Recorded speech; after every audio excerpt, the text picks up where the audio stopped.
আমি হেলেনা রায়হান ক্লাসভেল থেকে তোমাদের সকলকে জানাই স্বাগত। মনে করো তুমি একটা ভুল ট্রেনে উঠে পড়েছো কোনোভাবে। যখন তুমি বুঝতে পারবে তত দ্রুত তুমি ওই ট্রেন থেকে নেমে পড়বে, তাহলে তোমার ফেরার পথটা সহজ হবে। আর যদি তুমি বুঝতে না পারো বা বুঝার পরেও দেরি করো, যত দেরি করবে ফেরার পথ ততটাই কঠিন হয়ে যাবে। আমাদের মধ্যে এমন অনেক স্টুডেন্ট আছে, পথটা যে ভুল, ট্রেনটা যে ভুল, এটা বোঝার পরেও তারা নামে না। তাদের জন্য এটা একটা ভয়াবহ অবস্থায় রূপ নেয়। একটা সময় এসে যখন বুঝতে পারে তখন আর কিছুই করার থাকে না। এই ব্যাপারে আমি আজকে একটা ডিটেলস আলোচনা করব। তার আগে তোমাদেরকে বলে নিই, তোমরা অনেকেই জানো ক্লাসভেল তোমাদের জন্য অর্থাৎ SSC 25 যারা আছো তাদের জন্য সম্পূর্ণ একটা নতুন কোর্স শুরু করতে যাচ্ছে। আমাদের কোর্সে 15ই নভেম্বর থেকে ক্লাস শুরু হবে, একদম নতুন রিভিশন কোর্স এটা। আমাদের কোর্সে ভর্তি হলে এই বইটি ফ্রি পাবে। যত দ্রুত ভর্তি হবে এই বইটি ফ্রি পাওয়ার সম্ভাবনা ততটাই বেশি। এই বইটি হচ্ছে গণিত আর বাংলা দ্বিতীয় পত্র। তোমার এই বইটি হাতে পাওয়ার পরে বা এই বই থেকে তুমি ম্যাথ আর বাংলা পড়লে তোমাকে আর কোনো টেস্ট পেপার কিনতে হবে না। এই বইয়ে 900 সৃজনশীল আছে, প্রায় 2500 MCQ আছে।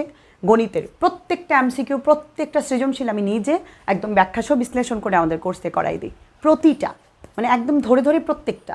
এছাড়া বাংলা দ্বিতীয় পত্রের একটা 6 পৃষ্ঠার নোট আছে এই বইটার মধ্যে, আর প্রায় 1500 MCQ আছে। জাস্ট এনাফ, তোমাকে আর কোনো বই কিনতে হবে না।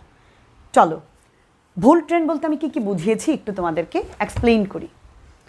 আচ্ছা, তুমি কোনো একটা কোর্সে ভর্তি হয়েছো, ধরো অফলাইনে, তোমার বন্ধু ভর্তি হয়েছে, তার দেখা দেখি তুমিও ভর্তি হয়েছো, বা এমনি নিজেই ভর্তি হইলা। বেশ কিছুদিন যাওয়ার পরে তুমি বুঝতে পারলা যে উদ্দেশ্য নিয়ে তুমি ভর্তি হয়েছিলে সেটা আসলে সম্পূর্ণ হচ্ছে না। কিন্তু তুমি কি করতেছো, এখন তুমি তো ভর্তি হয়ে গেছো, টাকা দিয়ে ভর্তি হয়েছো, অথবা কোনো একটা অনলাইন কোর্সই ধরো ভর্তি হয়েছো। আমি অফলাইনে বলতে পারি, অনলাইনেও বলতে পারি। ভর্তি হওয়ার পরে যখন কিছুদিন পরে তুমি বুঝতে পারলা, তখন তোমার মনে হচ্ছে এতগুলো টাকা দিয়ে ভর্তি হলাম, এখন কি আবার আরেকটাতে ভর্তি হব। এই যে একটা টাকার মায়া তোমার মধ্যে, টাকার মায়ায় তুমি বুঝার পরেও অনেকেই আছে তুমি বের হতে পারছো না। তো তুমি এটাকে কন্টিনিউ করলা, ওই যে টাকার মায়ায় তুমি কন্টিনিউ করলা। তো আলটিমেটলি কী হলো, শেখা কিন্তু হচ্ছে না। তোমার যেখান থেকে মানে তুমি ছিলে সেখানে কিন্তু তুমি রয়ে গেছো, কোনো চেঞ্জ কিন্তু তোমার মধ্যে নাই। আবার অনেকে হয় কি, বন্ধু পরে বন্ধুর দেখা দেখি নিজে যায়। বন্ধু হয়তো অনেক আগে ভর্তি হয়েছে, তার হয়তো বেসিক ক্লিয়ার, এখন তুমি গিয়ে মাঝখান দিয়ে কিছু বুঝছো না, কিন্তু বন্ধুর মায়ায় তুমি বেরো হতে পারছো না। একটু আনন্দের সময় কাটে, ভাল লাগে, খুনসুটি হয়, গল্প করা যায়। কিন্তু একটা কথা মনে রেখো, প্রত্যেকটা মানুষ আলাদা, প্রত্যেকের জীবন আলাদা। বন্ধু পাশ করলে তোমার কোনো লাভ হবে না। হ্যাঁ, জীবনে অবশ্যই বন্ধু প্রয়োজন, কিন্তু সব কিছুই বন্ধু যা করে তাই তুমি করতে পারো না। সেটা করলে একটা সময় তুমি প্রচণ্ড প্রচণ্ড রকমের একটা ধাক্কা খাবে। কারণ বন্ধুর মতো করে বন্ধু পড়াশোনা করবে, তার মতো করে সে এগিয়ে যাবে, দেখা দেখি কোনো কিছু করাটা একদমই উচিত না। টাকার মায়া, এখন তুমি বলতে পারো ম্যাডাম তাহলে আমি কী করব। দেখো, টাকা আমি বলতেছি না যারা করে বা যেখানে ভুল বুঝেছো করেছো, তুমি যদি বের না হও আলটিমেটলি তোমার লাইফটাই শেষ। আর যদি একটু ছাড় দিতে পারো, মানসিকতা থাকে যে ভুল একবার করেছি আর ভুল করা যাবে না, এখান থেকে বের হতে হবে, তাহলে কিন্তু তোমার ফেরার সম্ভাবনা, লাইফ একটা ইউটার্নের সম্ভাবনা আছে, না হয় কিন্তু কিছুই তোমার নাই। ঠিক আছে। আরেকটা বিষয় এখানে কাজ করে, অনেক সময় আমরা বিজ্ঞাপনের প্রলোভনে ভর্তি হই অনেক কোর্সে। যেমন খুব চটকদার বিজ্ঞাপন দেখি, অথবা খুব এরকম বিজ্ঞাপন দেখে একদম প্রতিষ্ঠান, বড় প্রতিষ্ঠান, হিউজ, সেখানে তুমি ওইগুলো দেখে, বা এমন টিচার দেখলা সেখানে যারা কিনা ধরো অক্সফোর্ড থেকে পাস করে আসছে, অথবা খুব ভালো ডিগ্রি আছে, এরকম দেখে তুমি ভর্তি হইলা। আমার কথাটা একটু বুঝবে, আমি কিন্তু কাউকে ছোট করছি না, আমি তোমার দিকটা তোমাকে দেখার কথা বলছি। যে প্রত্যেকটা মানুষই নিজের দিকটা আগে বুঝবে, অন্যেরটা না। আমার কতটুকু লাভ হবে এটার চেয়ে বড় কথা তোমার কতটুকু বেনিফিট হচ্ছে, তুমি সেটা দেখবে সবসময়।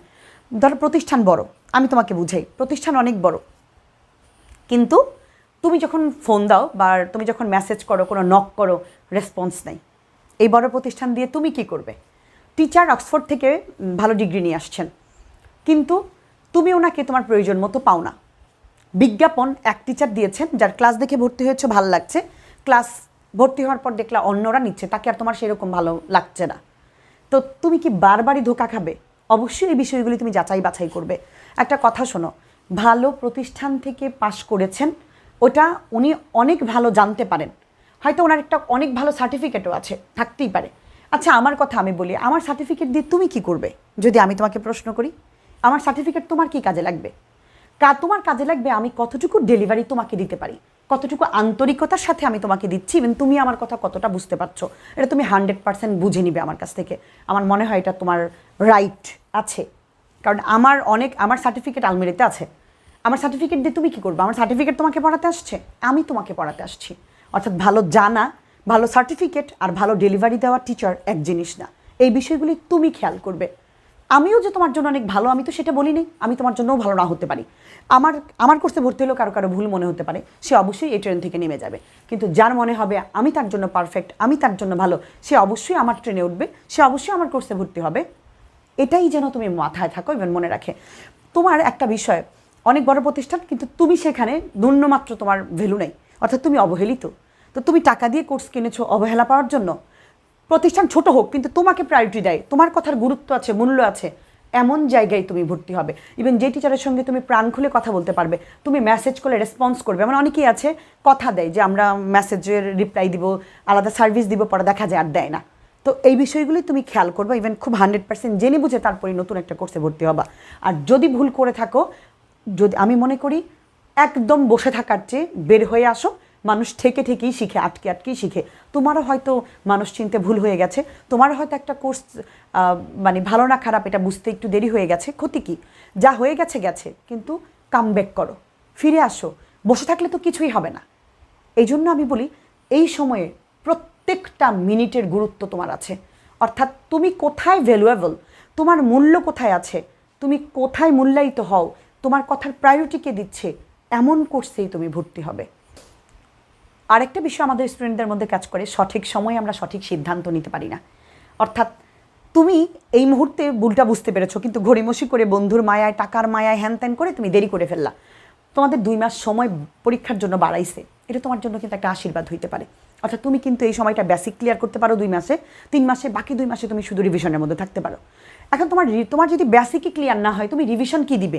আবার অনেকে দেখা যায় বন্ধুর দেখা দেখি গিয়ে পরীক্ষা দিচ্ছ, তোমরা ভাবছো পরীক্ষা দিলেই তুমি নিজেকে রিকভার করতে পারবা না। পরীক্ষার প্রশ্ন দেখলে তোমার আরও বেশি কান্না পাবে, কারণ তোমার কিছুই পারো না। আগে শেখো, তারপরে পরীক্ষা দাও। সবার জন্য সব কিছু না। তোমার বন্ধুর জন্য হয়তো সে পরীক্ষা দিচ্ছে, তার মানে এই না তুমিও পরীক্ষা দিবে এই মুহূর্তে, তুমি 2 মাস পরে দিবে। তোমার জন্য এটাই পারফেক্ট, তোমার জন্য কি পারফেক্ট সেটাই তুমি করবে। নিজেকে সবচেয়ে বেশি প্রায়োরিটি দিবে। তুমি কি বারবারই অবহেলিত হবে সব জায়গায়? কখনোই না। এটা কোনো স্বার্থপরতা না, নিজেকে প্রায়োরিটি দেওয়া। অবশ্যই আমি মনে করি এটাই সবার আগে হওয়া উচিত। তোমাদের অনেক অনেক মঙ্গল কামনা করি। ভালো থাকো সবাই, সবার জন্য অনেক অনেক শুভকামনা।